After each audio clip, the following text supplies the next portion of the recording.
I read this quote from the book The Daily Stoic, and I really wanted to share it with you because I think that is just great. So here's how it goes. Remember to conduct yourself in life as if at a banquet. As something being passed around comes to you, reach out your hand and take a moderate helping. Does it pass you by? Don't stop it. It hasn't yet come. Don't burn in desire for it, but wait until it arrives in front of you. Act this way with children, a spouse, towards position, with wealth. One day it will make you worthy of a banquet with the gods. I really like this ending here, that one day it will make you worthy of a banquet with the gods. And now there are a lot of interpretations and lessons that can be found in this quote. So now let's talk about some of these. Now the first lesson that I took away from this is of course moderation. And moderation is key in everything. Because too much of anything is bad. It's about having the self-control and willpower of resisting all sorts of pleasures. Now, of course, being moderate with food and also drinking alcohol. But it's also about moderating and controlling your greed, your lust, your envy. Because just imagine how many people's lives were ruined because they weren't able to control themselves. They weren't able to control their lust and they cheated on their wife. They weren't able to control their greed and they wanted more and more and more. Whether it be with food and they got overweight and died, or whether it be with drinking and they drank too much and died, or whether it be with money and they overworked themselves and died. But the point is that moderation is key. And it's especially important today because we have even more distractions and so many things that we can indulge in and so much comfort that we need moderation today more than ever before. Especially also on social media, to resist always consuming things and overindulging in media and always consuming the news, always consuming content and more and more and more. And resist it and go outside. So everything with moderation. And if you're interested, I made a whole video about resisting bad habits and willpower. You can check it out if you want to. And now here's a second lesson that I took away from this. Now of course when you're at a banquet, it's great to take your time and enjoy the food that is in front of you right now. So the second lesson is enjoying and living in the present moment. Because if you always have your eye on the future, or if you're living in the past, you miss the beauty of this present moment. And you can never really appreciate what you have right now. It's like chewing the food, but already having your eye on the next bite, already getting your fork and poking the next meat in front of you. And you're never really savoring the food that you are chewing right now. You're never really tasting the food, but you're always thinking about the next bite. And it's the same thing in life. If you can't live in this present moment and appreciate what you have right now, then there is no use of making plans for the future. No point in that. Because once those plans do mature, and once they do come into reality, into this present moment, you won't be able to enjoy your plans because you'll already be thinking on another plan. If you always have your eyes on the future, there's no point in making plans for the future. Because the fruits of tomorrow can be only enjoyed by those who don't take tomorrow seriously. Meaning that it's about realizing that tomorrow never comes. That the future and the past, they are only abstractions. They don't exist. They only exist in our thoughts. Once you stop thinking about them, they don't exist anymore. The only reality that there is this moment right now. And if you can't appreciate it, then you won't be able to appreciate any future moment. And also a lot of people are living for the future. Because our whole education system was built up on this. They taught us how to live for the future, but not to live right now. They taught us how to prepare for the future. We think that there's always this big success, this golden goodie that is coming up. This, a bunch of money or wealth or status or fame or whatever it might be for you. And there is the same thing in school, you see. You go in kindergarten and then there's first grade, second grade, and that great thing is coming, Then you go to university, college, and you get out into the real world and the great thing is coming, it's coming. But it never comes. Or even when you're 40 years old and you say, now I have arrived, I have that golden goodie. And then you realize that you don't feel any different as you felt before. You kind of feel cheated. That you've been cheated along the way, and that golden goodie was an illusion all the way. It never comes, that great success, whatever it might be. Because if you put your happiness in the future, it never comes. So remember to live in the present and really appreciate what you have right now and only focus on the task in front of you. For example, talking with others. Presence is such an important thing. You probably have met people that when you talk to them, you just know that they are there. They are giving you their whole being. It's a completely different experience now, isn't it? Or when you're eating, just eating and just being present and really tasting the food and the texture of it and everything, instead of watching something on YouTube. Or when you're working, only focusing on the task in front of you. In every situation, you can be more mindful and focus on this present and really appreciate what you have right now. And just focusing on the present and not being lost in the future or in the past can solve a lot of the problems. And realizing that most of the time, everything is just all right. Everything is okay. And that we're only suffering in imagination.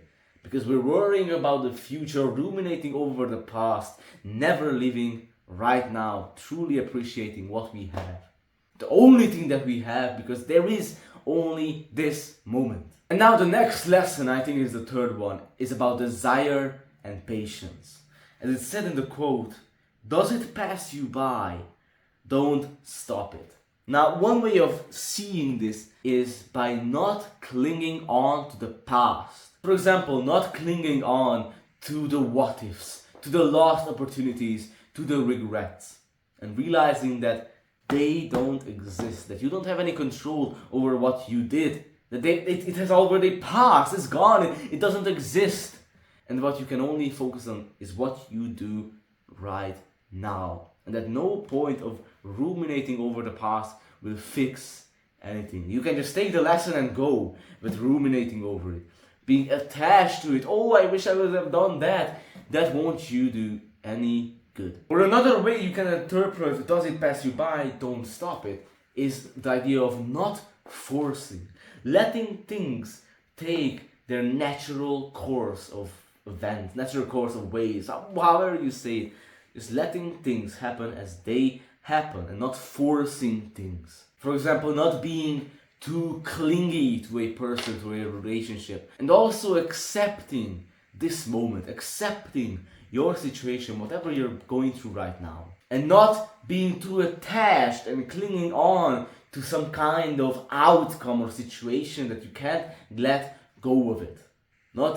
And having the ability to let go of your ideas, your thoughts, your beliefs. And now the other part, it hasn't yet come. Don't burn in desires for it, but wait until it arrives in front of you. And you see, this is all about being patient and not rushing into things. For example, not rushing into a relationship, because it's probably one of the most important decisions of your life.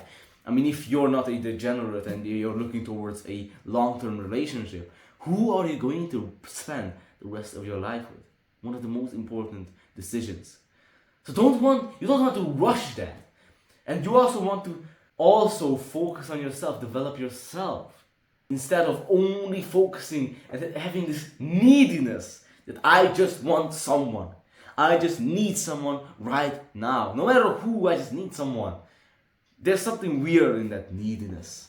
So take your time, have patience with everything in life. Have patience with the other people around you. Have patience with yourself. If you don't know what you want to do yet, If you don't know what you want to work, what you want to do for a living, have patience with yourself.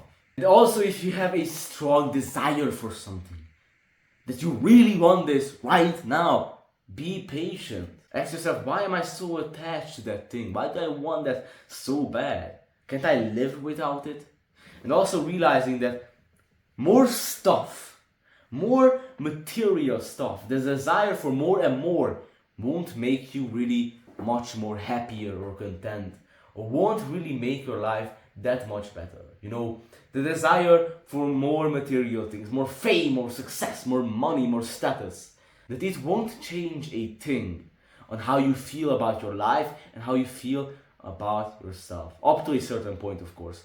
It won't make a change. That faster car, that bigger house, that more status, more fame, you know, the opinions of others, you know, overly caring about what other people think of you and trying to impress everyone, that won't make you happier, you know, trying to appear as one person but really being another inside.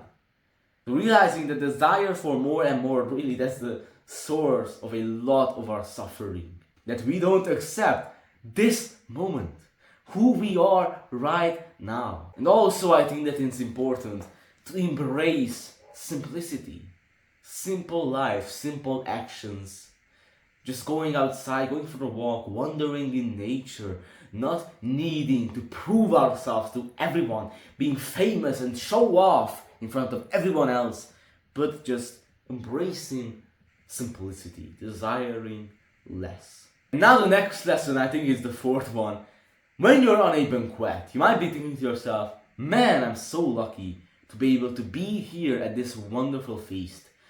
And of course, this lesson is gratitude. And I truly think that it is the antidote to suffering. Gratitude is everything. Being grateful for everything that you have. Appreciating where you are right now. Appreciating this moment and just being grateful. Such an important thing. Being grateful that you woke up today. Being grateful that you have somewhere to sleep at. Being grateful that you have drinkable water, being grateful that you have electricity, being grateful that you have people around you. There are just so many things that you can be grateful for. These simple things that we so easily forget. I mean, we are living like kings. We have so much comfort and so great medicine and everything. We have so much to be grateful for, but we just forget a lot of these a lot of the times. So the next moment when you feel bad or sad about something, just stop and look around. Just take a deep breath and think to yourself, what can you be grateful for? What are the things that you can be grateful for right now? Is what's happening to me actually that bad? How could it be that I'm wrong about this? That it's not that bad what I'm going through right now? How can I be grateful for this? Now, if you're interested, if you want to learn more about gratitude, I made a whole video about it. You can check it out in the description. And now the next lesson. Of course, at the end of the meal, it's rude to not help the host to clean up. And this lesson, fifth I think, is about helping other people, helping others. Because we're happy when we are making other people happy. So give away to others, help other people around you. It's really such a great thing, you know. Why are you doing? Because when you ask like very successful people even, why are they doing the thing that they are doing? Most of the time it's because of something else, because of their family, because of their people, because of their son, or their parents, whatever. It's to help other people. And the final lesson is that the next time it is our turn to give back this amazing experience and to host this great banquet and treat others with a great meal. And that is, of course, charity. Giving away to others. Which what I hope I did with this video. I hope I was able to give you something valuable and that you learned something in this video. So hopefully you enjoyed this video. I think that this is a great quote. There's a lot of lessons, and you can leave in the comments what are some other lessons that you can take away from this banquet metaphor of life and this quote. I'm actually very interested. You can leave a comment. And if you're interested, I'm doing free one-on-one calls. If you have any questions, You can send me an email and you can ask me anything that you want. We'll arrange a video call. So thank you for watching. Thank you for being here. Have a great day. And goodbye.